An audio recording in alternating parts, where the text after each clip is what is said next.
Here's how I went from dead last to third place in just 10 laps. And trust me when I say anyone can do this, you just need to follow the tips I give you in this video. So we get a great launch off the start, and in the first few laps I'm going to be doing two things: reconnaissance and trying to survive. If we peel our eyes enough, hopefully we should be able to avoid the carnage. And the more you learn about the drivers around you, the easier it will be to defeat them. So I'm constantly monitoring them. Not only that, but you can see I'm checking my blind spot so I know exactly where they are. You'd be surprised at just how many sim racers are completely ignorant of what's going on around them. They never check their blind spot or even use their mirrors.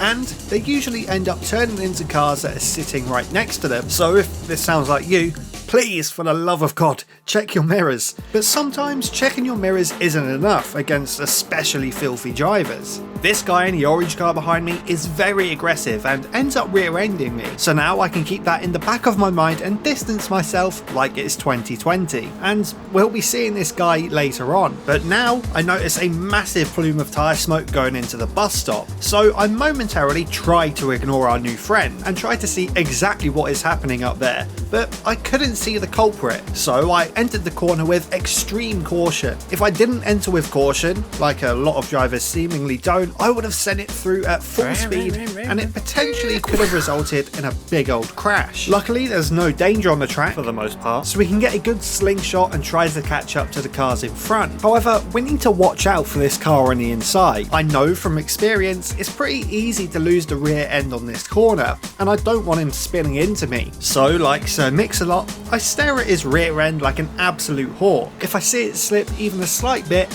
I'm going to let off the throttle. Again, I'm prioritising gathering information and staying safe over gaining places. Now we have a rare moment of relative safety. We're on a big straight, the annoying orange isn't tormenting us, and the car in front didn't kill us both. So now is an opportune moment to stop being a pussy and do an overtake. I get a lovely slipstream and manage to get alongside for the next corner. I give him one last glance before turning in, and I'm pretty confident he'll let me overtake, so I go full speed through the turn. If I had any doubt he'd tried to go too wide into the corner, I would have just conceded the position. It's better to give him the position and fight him a few corners down the line than crash and end up dead last. This is my first tip for online racing. In the first few laps, learn your opponents, see what's happening around you, and most importantly, play it safe. This is how you win these slightly less than serious races. Simply by doing this, I managed to gain 8 places in the first lap, whether it's ranked iRacing, ACC, or the race you're watching, which I host with a new car and track every week on my Discord. Link in the description. A lot of drivers willingly forgo their safety and make risky maneuvers in an attempt to win the race in the first few laps, which, surprise surprise, almost never ever works. Being able to drive safely, avoid crashes, and resist the temptation of trying to win on the first few laps are the skills you should learn if you want to succeed in multiplayer races. Simply by playing it safe and being careful, you can easily take advantage of other drivers' recklessness and come out on top. Now I've caught up to the pack in front, and there's 4 cars directly in front of me coming into the very tight bus stop. If I was a noob, or Unga Bunga was my catchphrase, I'd nudge my way between them and try to get ahead. But I'm battle scarred, and I know better than that. So I actually let off the throttle and let them battle it out. I'll just pick up the pieces. And of course everything goes to plan. They have a collision, allowing me to strike. This is a perfect demonstration of my recon and safety philosophy at work. Slow and steady always wins the race, unless you're racing turbo nerds that clock 12 hours a day on their Logitech G25s, that is. However, I can't gas myself up too much. Call me Logan Paul because I'm about to make a severe lapse in my judgment, one that potentially lost me the race. I was in the slipstream on the straight, about to pull the same move from earlier. Of course, I was watching him like a horse to make sure he didn't crash into me. However, I was watching him so closely, I actually made the same mistake as him. We spin out like synchronized dancers. It's surprisingly easy for this to happen to even decent drivers. I mean, I've got a 30% win rating on iRacing, for God's sakes. I'm sure you've heard the phrase, monkey see, monkey do. And we're all just monkeys whilst racing. If you're watching the gravel pit through a turn, focusing on not driving into it, that's where you'll end up. If you don't keep your eyes locked on the apex of a corner, you won't hit it. Or if you're mirroring the car in front and they make a mistake, you'll do the same mistake. So keep an eye on your opponents, just not too closely. It's always best to keep them in your peripheral vision. Then if you notice anything out of the ordinary, such as them losing grip, switch your focus to their car and avoid the wreck. So we get back into the race, somehow only losing one position.